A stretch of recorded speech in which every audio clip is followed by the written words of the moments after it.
So, as we know, this panel is titled very specifically, The Weaponization of Foreign Interference. I'm just going to take a minute of everyone's time. CSIS recently released a report. It was the 2024 report that was released in 2025, where foreign interference was officially mentioned. But I don't remember the exact number of pages in that report, but I read it thoroughly and repeatedly, at least 3 times. I could not find a tangible definition of foreign interference inside that report. We have a PhD with us who's used to academic rigor. So, in fact, it was yesterday night over dinner, I asked Meera, I was like, have you ever read a report without a definition? And she said, no, this is one of the first ones. So how I call foreign interference in Canada is like Schrodinger's cat. I don't know how many of you know what Schrodinger's cat is. It's a concept in physics where, foreign, it is and it is not. And I often say that where it is, it's never discussed. Where it may not exist, it's always discussed as an excuse to avoid discussion where it actually exists. So I'm just laying it out as a framework, and the costs different communities have to pay. Communities maybe all 3 of us belong to. They are really weaponizing this concept of foreign interference against our communities. So that's the framework. That's all I wanted to do. But I also wanted to ask both of you today. I know the CSIS report did not define foreign interference. I know you guys have opening remarks, but somewhere in this discussion, maybe we can define foreign interference. Let's try. How about that? If CSIS does not want to define foreign interference, maybe a bunch of Canadians will do that for them. So who wants to go first? All right, as Canada's top foreign interferer in India, I've committed foreign interference, domestic interference, foreign domestic interference, and domestic foreign interference. So the current definition of foreign interference is someone at ANI News Network in India tweeting something at the Canadian government. That is not a great definition. That's what our Melanie Jolie's RRR rapid response report, that's what foreign interference was. Like literally, here's a journalist tweeting about Justin Trudeau at a meeting, and they classify this as foreign interference, which started to make everyone go, huh. Now we do have legitimate foreign interference. The real foreign interference scandal that we should have been talking about at the time is there might be 11 MPs in Parliament loyal to the Chinese Communist Party. That is foreign interference. So to define foreign interference, because if you're just like any foreign national doing anything on Canadian soil, influencing, like, no, like you could be from China, you could be, I guess, pro-Chinese government, and you could take selfies in Vancouver and go, oh, what a great trip I'm on. I really love my, company, Foxcom, whatever that I work for. Thanks for sending me. Are you influencing Canada? Sure, but that's not foreign interference. I'd say foreign interference is a deliberate attempt by a hostile foreign government to influence policies or institutions in our country. So some random Chinese lady tweeting out a picture about her vacation and mentions how much she loves the government, not foreign interference. Actual agents of the Chinese Communist government, mailing dead rats to Taiwanese activists, foreign interference. Is lobbying foreign interference according to you?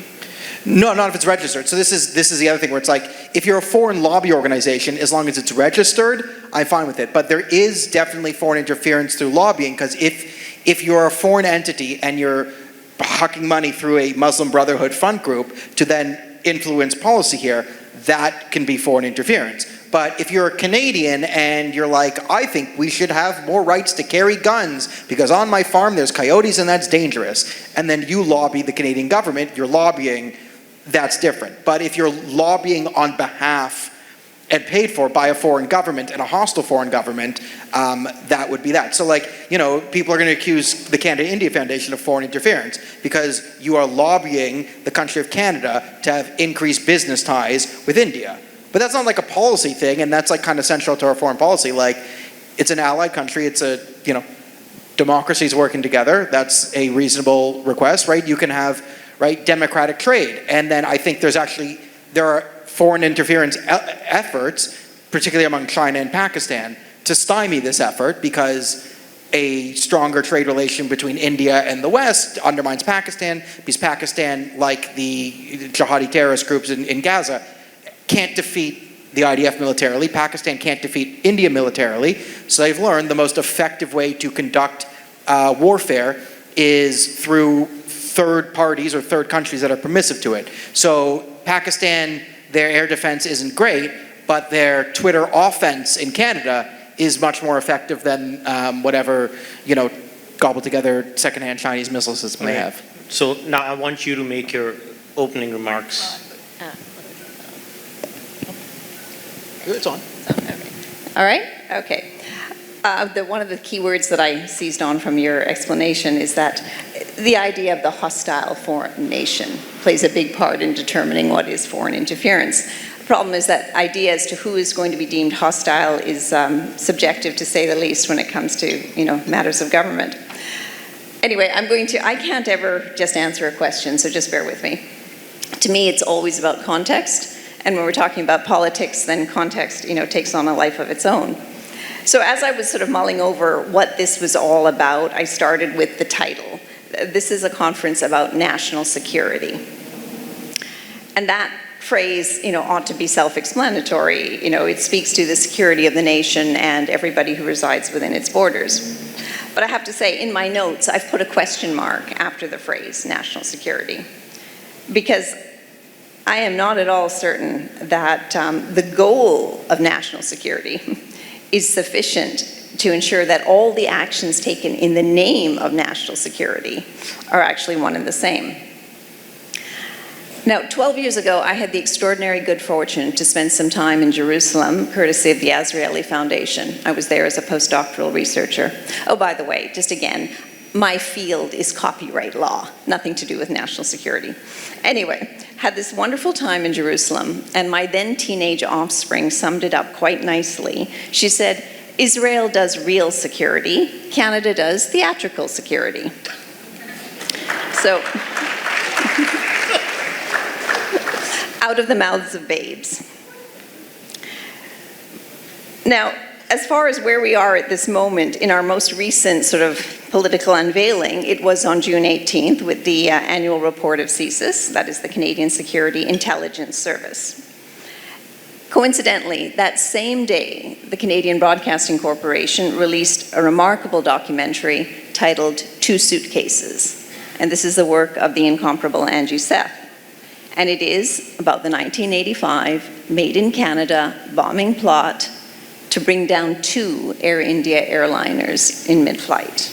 And as we all know, they were successful with Air India 182, where 329 lives were lost. And the second bomb, designated to detonate over the Pacific, detonated on the ground in Tokyo, so averting hundreds of deaths, but 2 baggage handlers lost their lives. This act of domestic terrorism was orchestrated by Khalistani extremists operating in Canada. So the juxtaposition of these 2 unveilings of June 18th makes the first sentence of the CSIS report a bit of a farce. For 40 years now, CSIS has protected the safety, security, and prosperity of Canada and Canadians through trusted intelligence, advice, and action. As was eventually revealed by the 2 public inquiries, the bombing was entirely preventable. Had CSIS and their partner at the time, the RCMP, actually exercised intelligence, advice, and action. Now, to be fair, the bombing is not entirely absent from the CSIS report.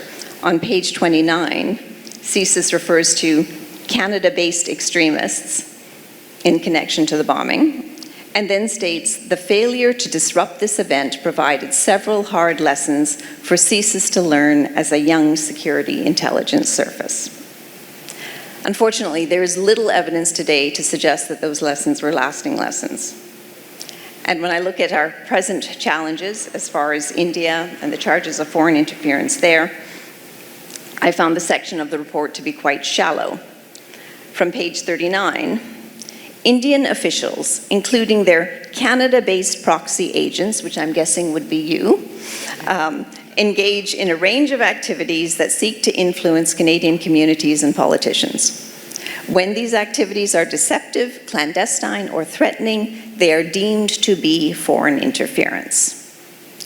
These activities attempt to steer Canada's positions into alignment with India's interests on key issues, particularly with respect to how the Indian government perceives Canada-based supporters of an independent homeland that they call Khalistan. Now, I have to say, right up to this morning, I had assumed the CSIS report had gone through the same sanitization that was, last year's NISACOP report. That is to say, the Prime Minister's office would deem what was to be in the report. And it was only after hearing Mr. Dosanjh speak that I now realized that was the unedited report. That peculiar choice of phrasing that I just read only works if one discounts entirely, or possibly doesn't know, that Canada has at least 331 reasons to be wary of Khalistani activity happening on our own soil. So where I'm sitting now is this sort of grim realization that CSIS analysts don't know or don't know enough. And I'm assuming that these are the people that would have been children in 1985 or possibly not born and have grown up in this atmosphere of either a vacuum of accurate information or the onslaught of misinformation that has been propagated by Khalistani channels. Now, polling conducted this year by Leger, which no Canadian media outlet chose to report, states that a mere 10% of the Canadian Sikh community supports the goal of Khalistan, 54% are opposed, and 72% want stricter policies to prevent foreign separatist agendas from being organized on Canadian soil. So I just wanted to take a moment to acknowledge those incredibly brave people within the Sikh community that are choosing to speak out and are suffering the consequences, that they face ostracism, harassment, they can lose their jobs, and we also know of the sad stories of those that were beaten up violently and those that were murdered. So all of this is to say that our fixation on foreign interference or the policies that have been taken in the name of foreign interference are having a direct consequence for the Canadians here at home, making a bit of a hash of the idea of national security.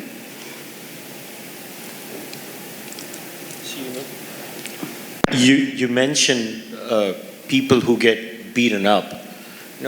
Can we actually have a round of applause for two Canadian heroes, Ujjwal Dosanjh and Balraj Dale?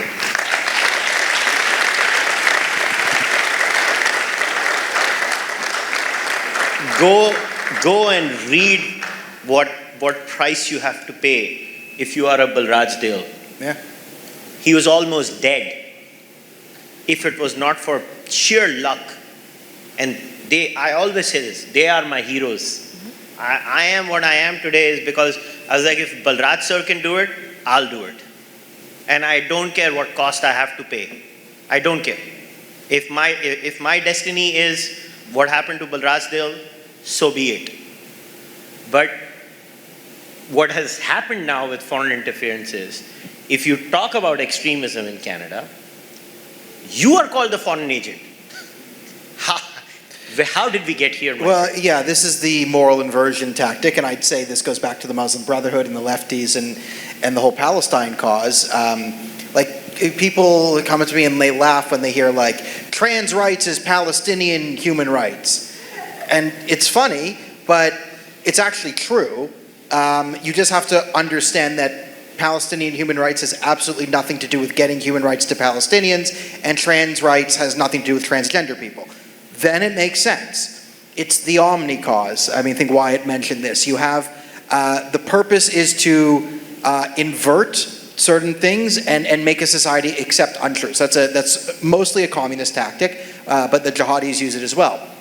So, okay, if you can make people say things that are untrue, and then that becomes written in law, you can invert sort of anything you want, right? So if you can say, Jews have no connection to Judea and Israel. Jews are not indigenous to Israel. If you can make that a truth in a Christian country, because if you've read your Bible, there's a whole point of it. Where does the main story takes place in Israel, right? You can then invert that, right? Same thing with, if you can make someone say, listen, we all want to be nice to everyone and people can choose, intersex is real.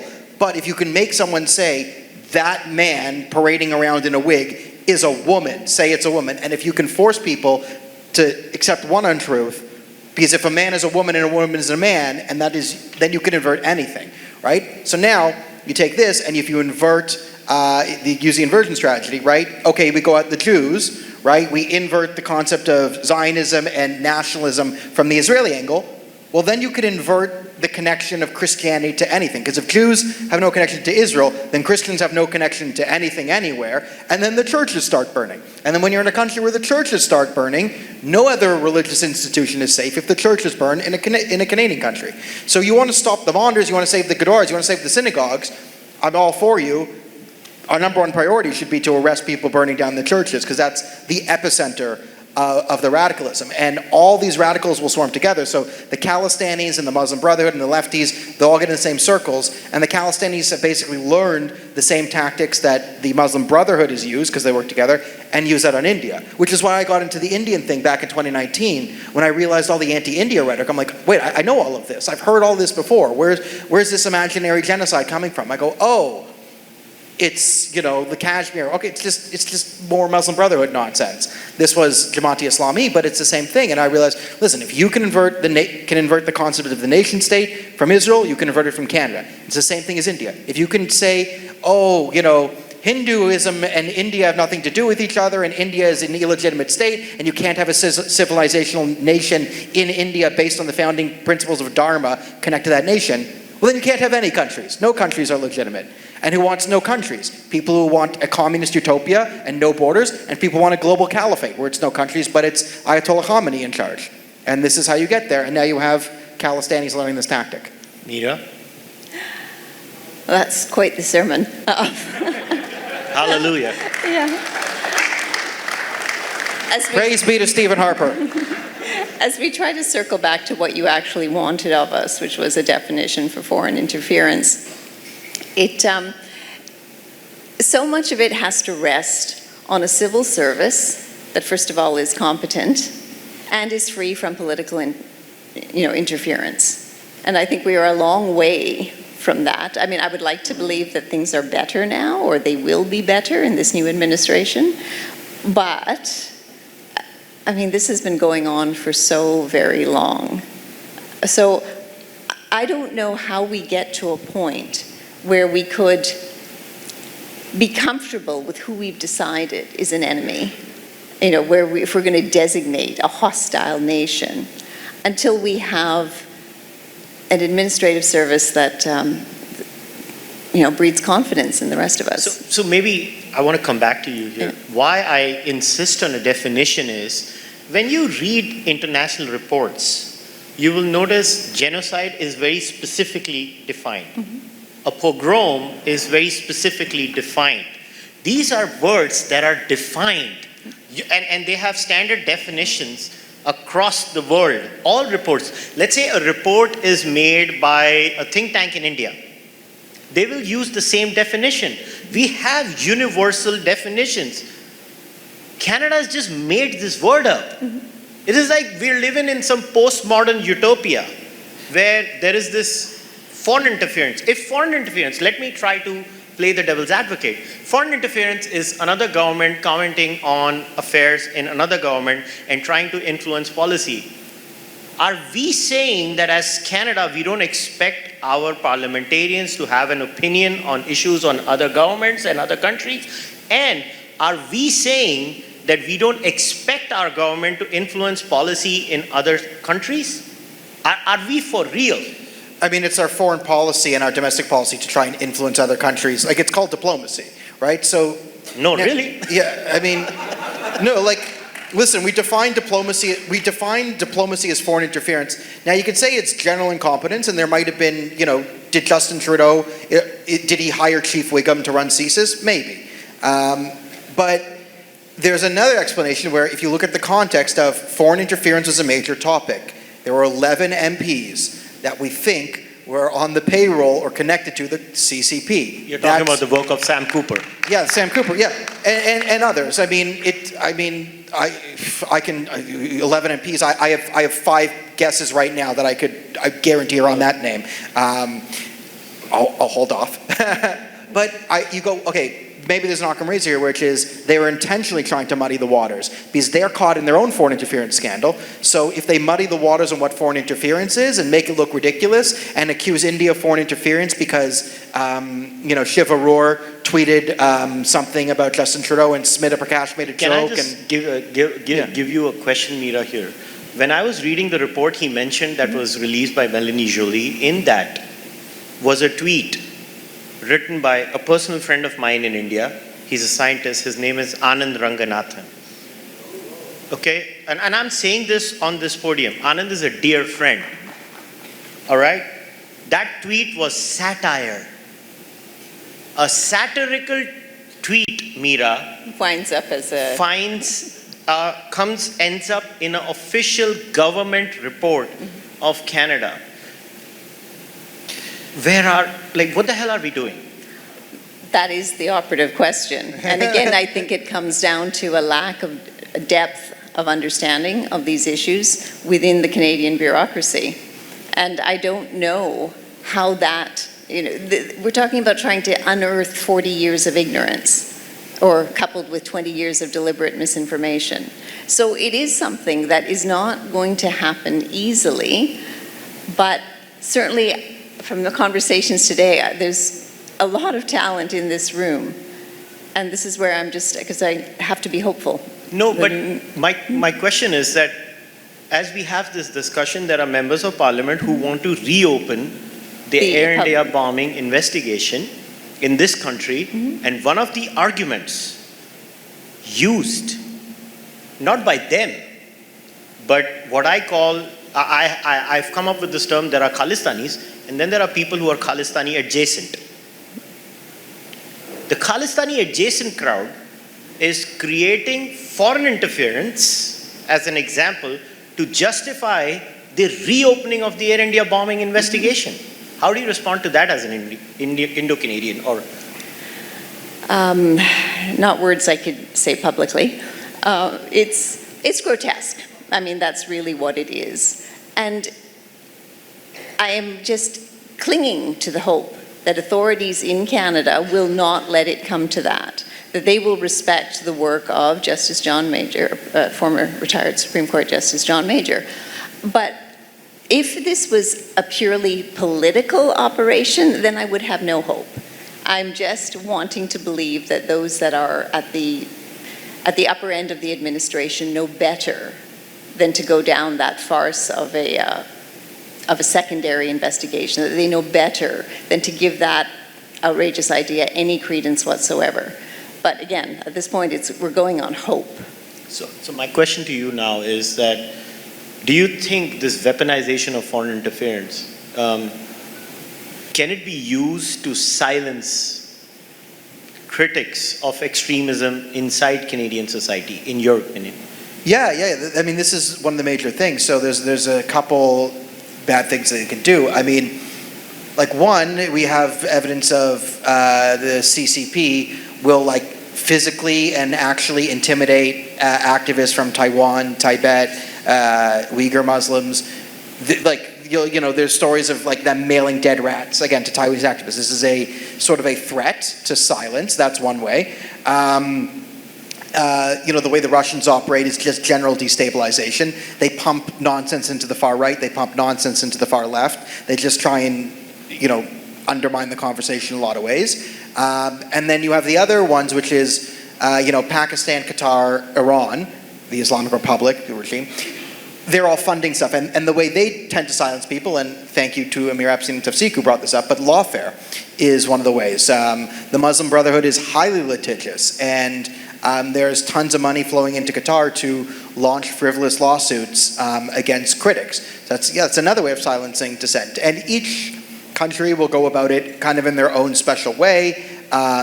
I mean, we're talking about, potential Indians assassinated Hardip Singh Najjar, the head of the Khalistan Tiger Force, okay, was it gang warfare, this and that. But one of the reasons that I never really trusted the CSIS report on this or trusted Justin Trudeau on foreign interference and the lives of Canadian citizens is because, Salman and I had a friend who was murdered by the IRGC here in Toronto, Mehdi Amin. And I think his brother Reza is with us now. Thank you, Reza, for coming. And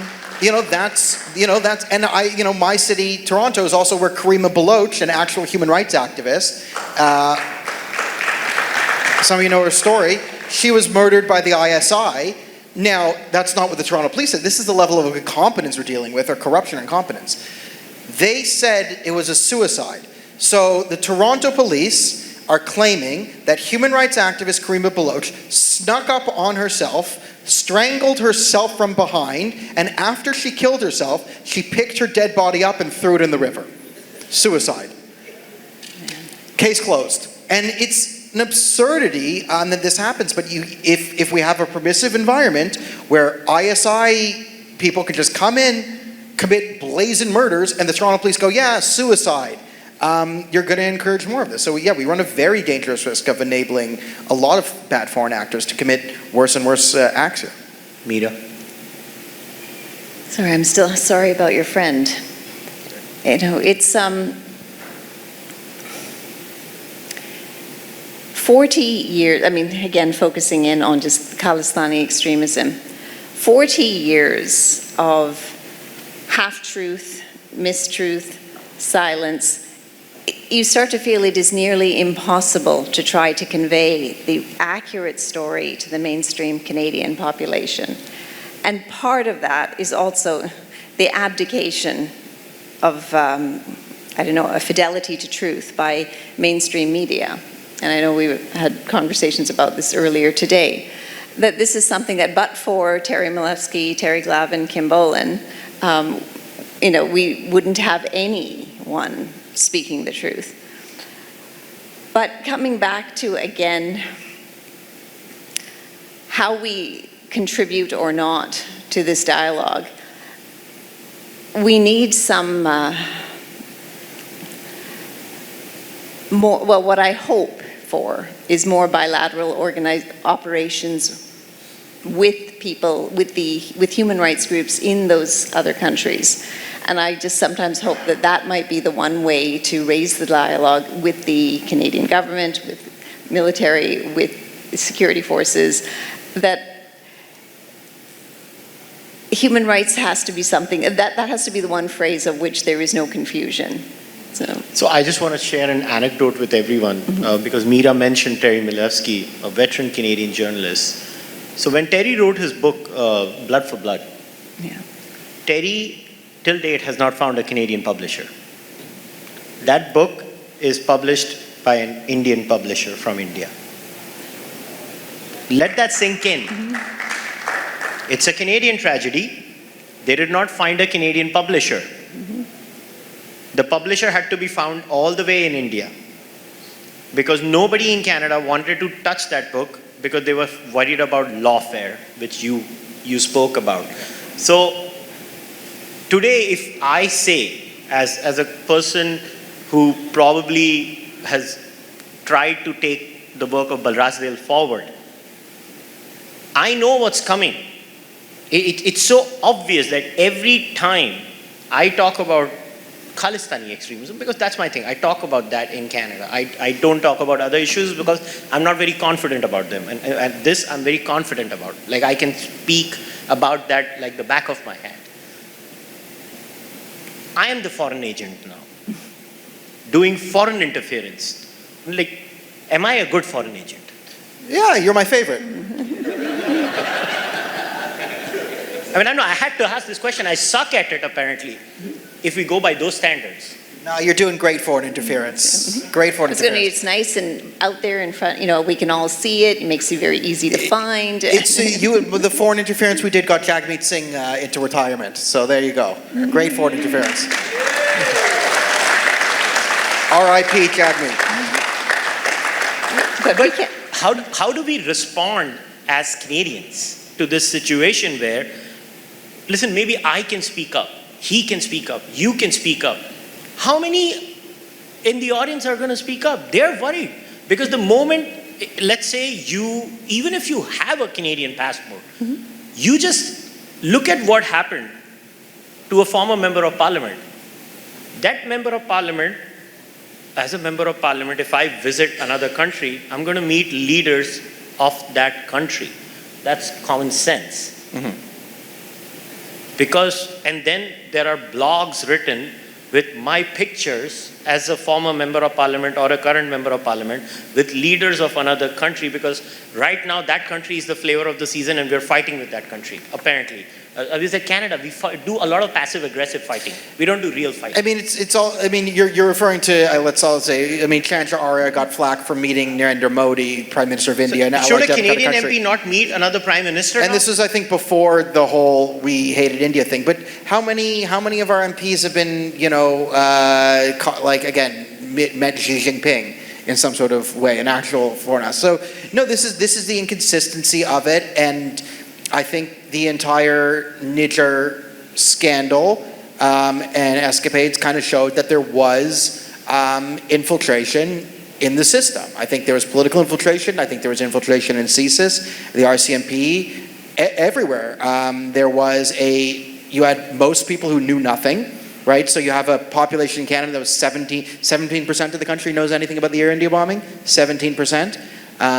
That's insane. And you have that, and then you add in a few bad actors, and if the odds are only 20% of people even know what they're talking about, again, you have, just a few people pushing. So it's, education is great, and breaking the silence is really good. So I want to give a shout out to Ganeet Singh here from BC, he started the Kanishka 40 petition, which is actually the first petition to try and get a memorial in BC, but also with a plaque explaining it. So it's not just, let's build a statue and cry and be sad. No, let's actually have an information center to explain to the people what happened, who did it, why it happened.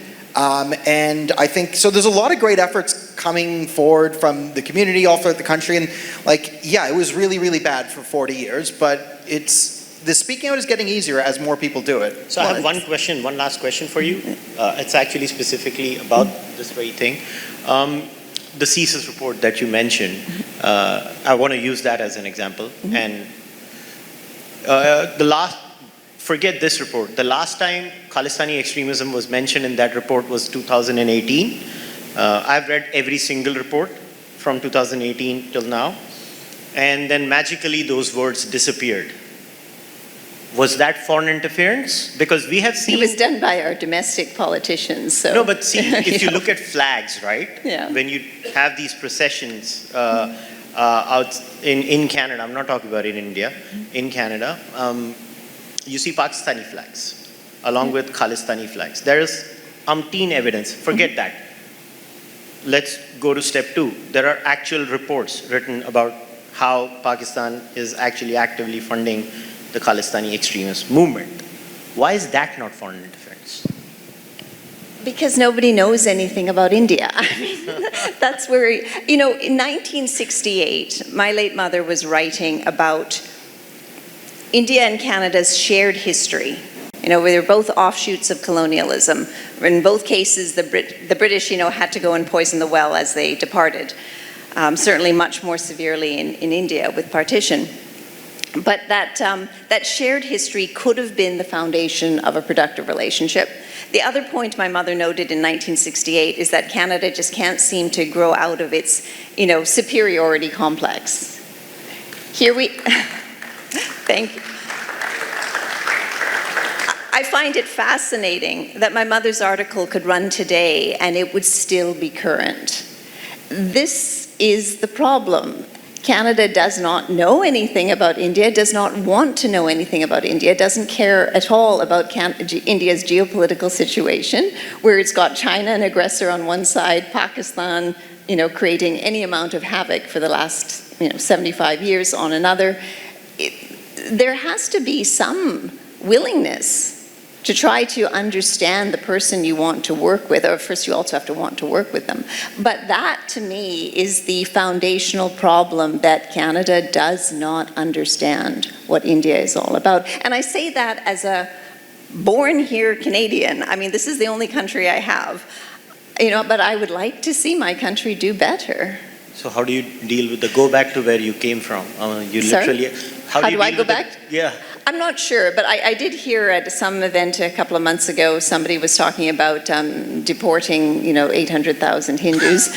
I thought, okay, I guess that means I go back to Kingston, because I was born in Kingston General Hospital. No. So, I mean, that's where I would be going back. I'm a refugee from Queen's University, so. Yeah, so I guess we can take a few questions now. Andrea, we can go on the right. We've had too many people on the left. My left. Yes, this is now a far-right conference.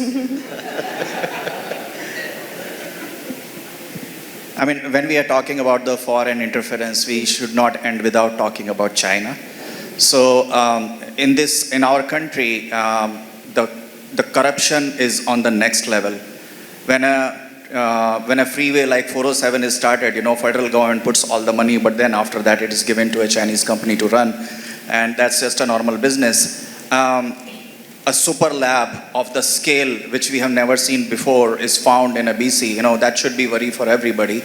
How bad is the Chinese interference that we are talking about, Indian interference, which is non-existent? First. Second, when in this situation, still the government is focusing here to USA and the provincial and city levels even, bringing bills about transnational repression, how they are going to harm Hindu Canadians and Jewish Canadians, because we see the actors who are pushing for these bills are either Khalistanis or for the Omni cause, as Daniel put. Yeah, good question. So how bad is Chinese foreign interference? Really bad. If you want to say the fentanyl. Now, the big problem with foreign interference is it's like the phone calls coming from inside the house. It's not so much the foreign countries, which yes are interfering, and I'm not defending the IRGC or the CCP, but what they are really doing is taking advantage of our incredibly lax system. There is no law and order in this country. If you're a mass murderer, you get maybe not a slap on the wrist, but a good slap on the wrist, right? Like 3-4 months in jail maybe. Unless you write an apology letter, in which case, I go to jail or whatever it is. That's the system. So you have Mexican cartels, so the lower cartels, because Justin Trudeau said, you don't need a visa to come from Mexico. It's not like there's transnational crime on an industrial level going on in that country. Turns out there was, and we all knew about it for decades. So the cartels can now move operations up north, where the US-Mexico border is highly patrolled, hard to sneak things over, okay. The Canada-US border is a lot easier and more porous, much bigger, peaceful time, okay. You have the Mexican cartels, you have some organized crime, they then source the materials for fentanyl from China, that's the Chinese triads, they get in, this needs to be transported, who owns all these BS trucking companies which are bringing in fake illegal immigrants, that's the Khalistanis, so this is why, a lot of the people getting caught in the act are Khalistanis. But because we don't have any RICO laws, because we're a silly place that doesn't think organized crime could even possibly exist in our country, we only address individuals, so the Khalistanis will get busted driving the truck, but we don't go all the way up the lane to go, okay, here's their Chinese supplier, here's their connections to probably the PLA, and here's, Julio Gonzalez, the lieutenant of the Sinaloa cartels. We don't map this all out, so it's really, really, really bad, and sort of the way to fix it is just that anywhere along the chain, add some deterrence, whether it's in immigration, crime enforcement, drugs, some sort of RICO laws, something. There has to be, if I commit 8,000 crimes and broadcast it live on Twitter, I should go to jail. But so far, they're that's really nice crimes. Yeah, but I wouldn't. I just want to share an anecdote. My friend who's a doctor, he's a Sikh in Mumbai. He has nothing to do with Canada. One fine day on 15th August, he just said, I love my country. He's a very famous doctor in Mumbai. So his number is all over the internet because doctors share their numbers. He gets calls from Canada threatening him. He calls me. He's like, what the hell is wrong with your country? So this is where we are, where a random Sikh living in India who has nothing to do with Canada, doesn't even visit Canada, just says he likes his country, sitting in his country, gets threatening calls with a Greta Thunberg gif at the end saying, how dare you? Yeah. Like, listen, I made this joke in India, like Canada's on the, threatening to become sort of a cold, gay Pakistan. And the problem, like, no, there's a problem with Pakistan having, do you want a Pakistani passport? The reason why a Pakistani passport sucks is because the ISI funds dozens of domestic terror organizations. Pakistan is known as an actual hotbed of radicalization and terror, which is why if you're any country in the world, you go, oh, I'm not giving these people visa-free travel. Like, you need to go through it. Canada is known as a place of peace, order, and good governance, and we have a very, very good passport. A very good passport. You think that's going to last if we keep enabling lunatics in our country who grew up here maybe to send death threats to Indian Sikh doctors because they're not separatist lunatics like them? Eventually, people are going to say, oh, Canada's a hotbed of radicalization. You're not going to get to travel to the EU whenever you want. You're going to have to fill out an entire visa requirement. And then we're going to have to take this all seriously. You should try it someday. Yeah. I have to do it. I still have an Indian passport. You should try it someday. Yeah. We have It's a not question here. Can I just acknowledge? So I had joked that we play the game, the white man in Brampton. We found the white man in Brampton. That is me right here. 10 points. I'll finish that question after this, but what I'm talking to but pertaining to right now, I'll ask this, or more or less, you tell me if I'm right or wrong. On a government side, our committee meetings are non-judicial. So when a minister gets called in before a committee meeting to ask questions about possible infiltration or corruption, he can simply walk away. Second thing is CSIS is completely research. It has no powers of arrest. It cannot do it. It has to go to the government itself, as we found out with Bill Blair, to get simple warrants. The RCMP, we're at the moment now where it's a manpower issue. They have to get them from just correct me if I'm wrong, but we have RCMP still policing parts of the cities in rural areas. Yeah. But it's clearly unmanned that they do not have the intelligence sector to deal with transnational crime, nor do they have the tools, if I'm not mistaken. I'd say that would be an accurate assessment. We're not only behind the eight ball ideologically, we're missing the tools. Again, CSIS, their enforcement capabilities, you're right. Like, again, they don't have the same powers the CIA does, even though there are a version of that.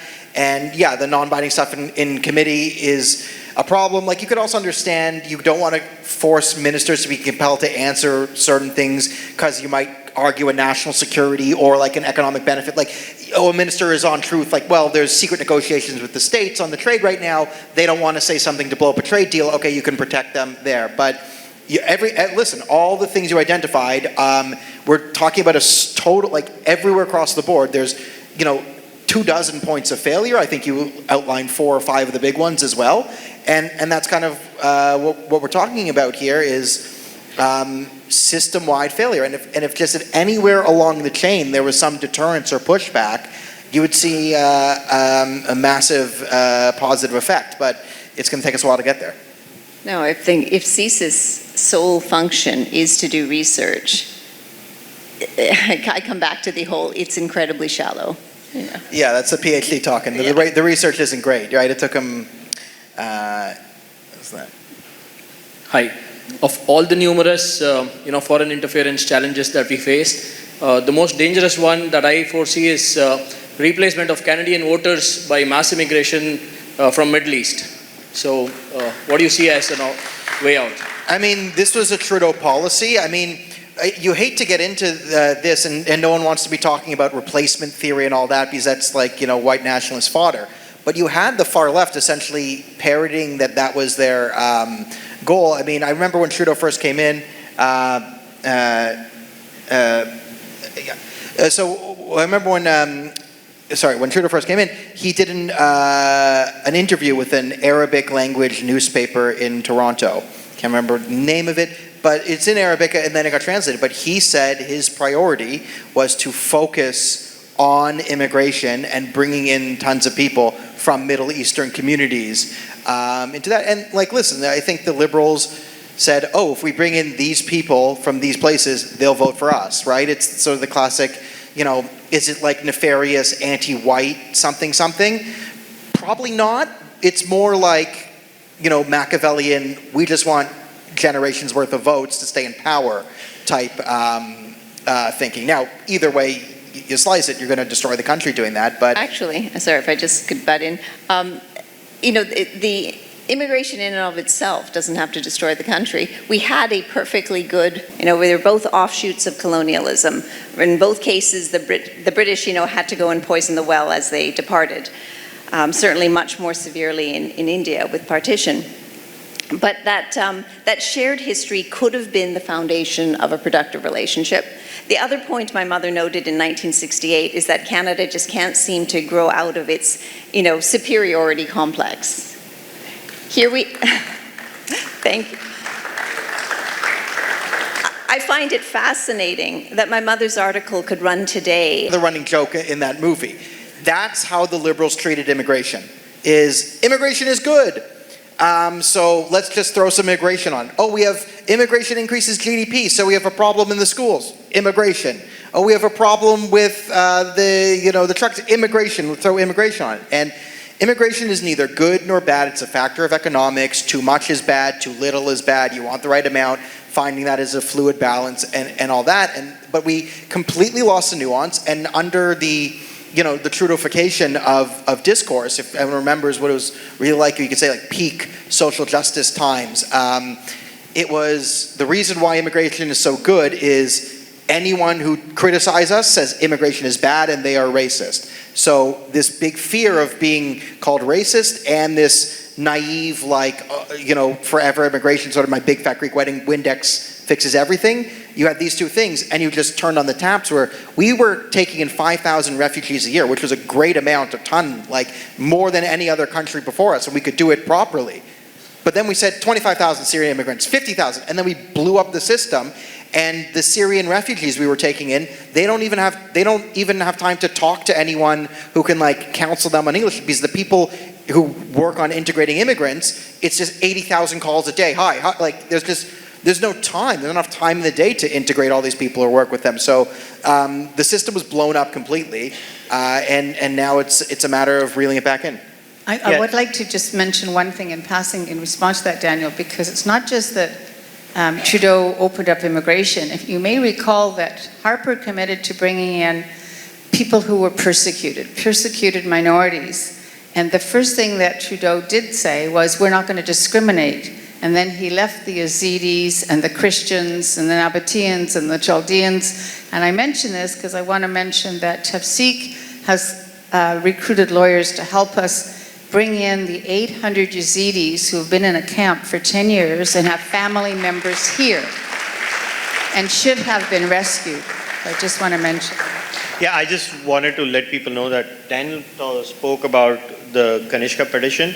It's been run by 20 grassroots organizations, Sikh and Hindu.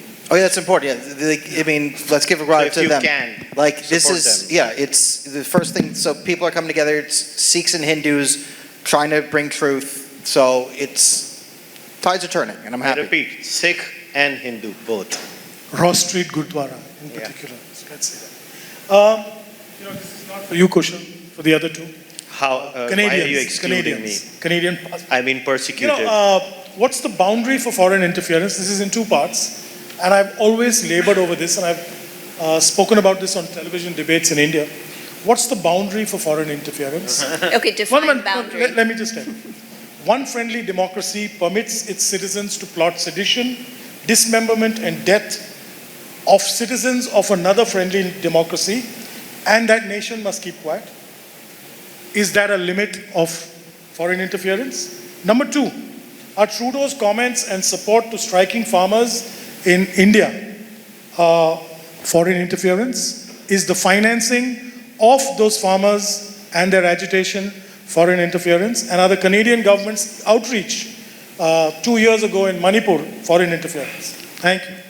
So I'll give you this. Please, Meera, answer. I'll say financing the protests, absolutely foreign interference. Tweeting about them, terrible diplomacy, not foreign interference. That would be my line there. I was just going to say that whatever it is that we choose to be foreign interference, it has to be applied equally. So if we wanted to say that financing protest in India is permitted, then we have to be allowing of that interference in our own domestic affairs. So it's the hypocrisy that has to go. You know, if we're going to pick a definition, we have to stick with it. One question that I wanted to raise, when it comes to foreign interference, we talk about the Islamic regime in Iran, CCP, Putin's regime. No one talk about World Economic Forum, which is real foreign interference. And we know that according to Klaus Schwab, at least half of Justin Trudeau's cabinet work for World Economic Forum. And we know Mark Carney has some interests with multinational company. Do you consider as a foreign interference, and how we should combat with that when the prime minister of a country has the best interest of a multinational, big, giant, big corporation, not the best interest of Canadian? So I think I'll take this one. This is where I keep saying it's foreign interference in Canada is like Schrodinger's cat. It is such a fluid concept which is being used. Look, beyond the point, governments are going to try and organizations are going to try to influence operations in different parts of the world. It's rather naive to assume that these things are not going to happen. There are professional lobbyists from the United States of America that live in India. What, India is supposed to send them back? It's naive. You live in a global world. We are going to have organizations that are going to, I'm not justifying those organizations. All I'm saying is, this is the way the world works. Yeah, Go ahead, Meera. I was just going to say, I don't know to what extent it's still in vogue now, but many years ago, as globalization was taking form, a key component that was being integrated into trade agreements was called the investor-state dispute resolution. And it was a way for private corporations that invested in a foreign country, if they were unhappy, if in some way their operations were interfered with or they claimed it was interference, even something like an environmental law could be deemed as interference. They could then appeal this to a tribunal that was outside of the forum of the rule of law. And so what you had were, in one instance in Canada, an automobile additive that was supposed to be good for lowering the emissions, that was deemed to be persona non grata, and we had to abstain from using it, even though our own environmental agencies were saying that this is good for us. So again, this is part and parcel, unfortunately, of where globalization and the integration of business and national boundaries and rule of law are still And just because Ritesh has a question, before that, I just want to share, I just have a question for everyone. Why do Canadians love acronyms so much? When I read the CSIS report, yes, I got tired of counting the number of acronyms. It's like, I call it terminological terrorism. No, a good acronym makes you sound smarter. Death by the 1,000 acronyms.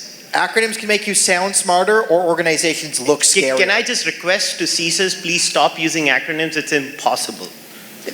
You cannot remember all of them. I have a question. When are we going to start to include foreign interference in Canada related with Cuba? Yeah. Cuba is a country, I can understand how a country who is so poor like Cuba has ambassadors and consulars in the most important cities in every country in the world and here in Canada. I don't understand too how Cuba is responsible for Angola. They interfere in Venezuela. They are the one who commit the torture and training the torturers in Venezuela. They have inherency in so many countries.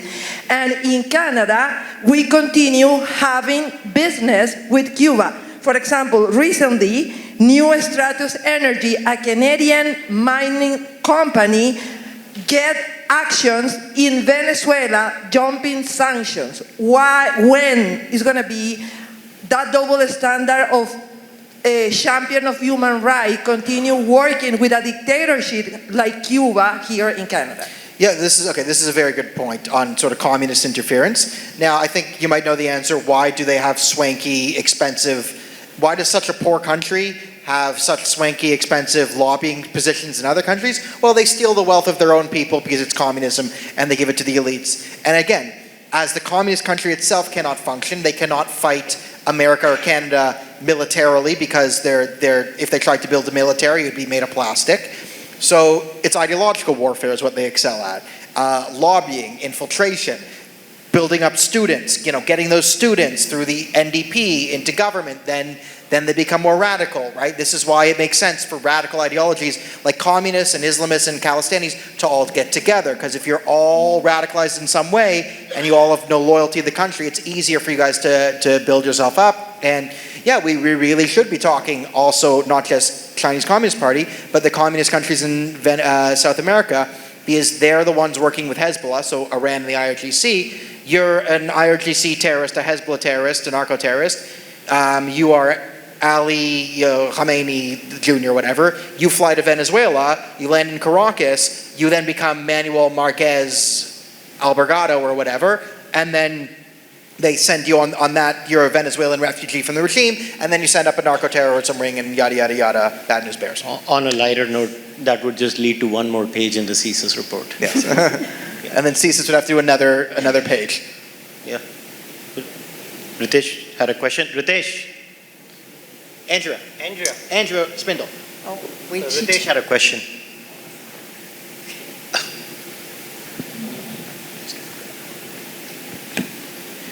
Kushal, Daniel and Meera, it's not a question actually, it's a concern on behalf of all Indo-Canadians who wish well for Canada-India and are working very hard for Canada-India relationship, a stronger bilateral relationship. Just to give you an example, past couple of years as my role with Canada-India Foundation, I literally have felt, shut off from Canada side. We say democracy is working together, and if I have tried to work harder on Indian side, and India side has shown some traction. I mean, we've been labeled as agents of India, foreign interference and whatnot, and many of the good candidates from Indo-Canadian community were shut down from all political parties, whether it's conservatives, liberals, whatever, just because they were talking good about India or wanted a stronger relationship with Canada-India, or were talking about evils of what we see in Canada in terms of extremism and all, and they were just shut down. Like say, even meeting somebody at the consulate in India as Indo-Canadian is foreign interference. Like you can't meet with consulate people if, somebody, some Khalistani or some extremist, he can find pictures online. He will just post it and he will say, oh, this guy is agent of India, he works for Modi, he works for RSS, he works for this government, that government. I mean, this is very dangerous. So I would like to just hear you out, like as Indo-Canadians, like are we not allowed to, build bridges or have a good relationship with country where we are coming from? We see whatever is happening in India. It's in Canada's interest to have a great economic relationship with India, which can be answer to many economic problems we have currently. I mean, we get majority of very highly qualified immigrants from India. I mean, US Silicon Valley is a great example. Over 2,000 IITians live in Canada. We cannot leverage any of that because we are stuck in this fake foreign interference narrative. Thank you. Meera. I'm just going to say, I like the tacit implication that I am an Indo-Canadian in that question. We'll make you an honorary one. No, I couldn't agree with you more. And it speaks to the problems of the way political nomination happens here. And this is common across all three, major parties. That at whatever the local riding might want, it is the centralized leadership that decides who the candidate is. So I've heard that many times. And again, I think it speaks to the fact that Canada doesn't appreciate what India is, doesn't understand what India is. And I think most Canadians really don't understand how much we have to lose economically if we do not fix this relationship. So again, hoping things will get better, but I feel your pain because it shouldn't have come down to this. Yeah. I mean, to add on this, listen, Canada's a huge country with a tiny population and more resources than you could possibly imagine. India is a big country with more people than you could possibly imagine, not a lot of resources. We're both children of the British Empire. This is the easiest relationship to figure out possible. We have stuff. It's really valuable. The Indians want to pay us for that stuff because they need it. Can we do it? But again, part of foreign interference, and I say part of Pakistan's military strategy to undermine India is they know they can't defeat it militarily, so it's to get into the West and undermine India's possible economic relations with the West, and that's why you see China jumping in it, because as you're hearing the last couple of years, as China becomes a greater enemy, the only possible hedge we have against China, we're going to need the billion plus Indians. So China and Pakistan, their foreign policy is best served by undermining financial and economic relations between India and the West, which hurts us in the West, which hurts India, and this is why we need to sort of clean it up. Yeah, I just want to set the record straight on one thing. And I say, this is the line I say in India, because, going around talking in India too. I tell Indians, if you expect me to dislike Canada, you can go to hell. If you expect me to dislike India in Canada, you can also go to hell.